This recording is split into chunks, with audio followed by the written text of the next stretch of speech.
বসিরহাট মহকুমার হাসনাবাদ থানার পাটলি খানপুর গ্রাম পঞ্চায়েতের ঘুনি গ্রামে ঘটনাটি ঘটেছে।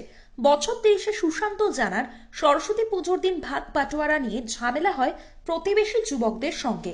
গতকাল বৃহস্পতিবার রাতের অন্ধকারে কয়েকজন দুষ্কৃতী এসে তার ঘরের মধ্যে ঢুকে গলায় খুর চালিয়ে পালিয়ে যায়। চিৎকার চেঁচামেচি করলে স্থানীয়রা ছুটে এসে রক্তাক্ত অবস্থায় যুবককে টাকি গ্রামীণ হাসপাতালে ভর্তি করেন। পুলিশ সূত্রে খবর, সরস্বতী পুজোর ভাগাভাগি নিয়ে পুজোর দিন গন্ডগোল হয়েছিল, আর সেই গন্ডগোলের রেশ সুশান্তর উপর গিয়ে পড়ে। আক্রান্ত যুবকের ওপর বেশ কয়েকজন প্রতিবেশী যুবকের রাগ ছিল বলে জানা যায়।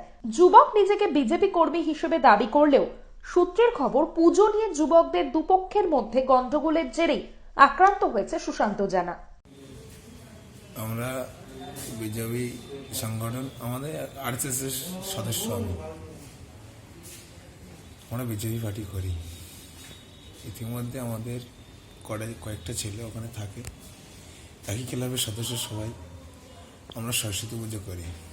সেই ছেলেগুলো ওখানে আসতে পারছে না।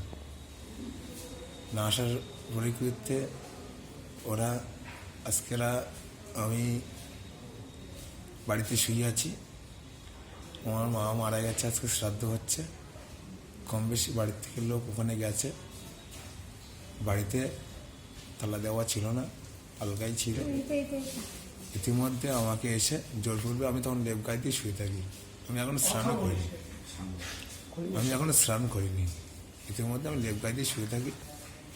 শুয়ে থাকার পরিপ্রেক্ষিতে একজন পা ধরেছে, আর একজন এক হাত ধরে আমাকে লেপটা উল্টে মারতো। ব্লেড হোক, ছুরি হোক, যাই হোক, টেনেছে। আমি চেঁচিয়ে উঠেছি। ওরা তখন আমার বাড়ির থেকে দৌড় মেরে পালিয়ে গেছে। আমি চিনতে পেরেছি কে কে। তারা কারা? বিধান দাস, আর ডাকনাম ছোট মানু। ভালো নাম আমি ঠিক জানি না। ডাকনাম ছোট মানু এটা আমি জানি, কিন্তু ভালো নাম আমি জানি না।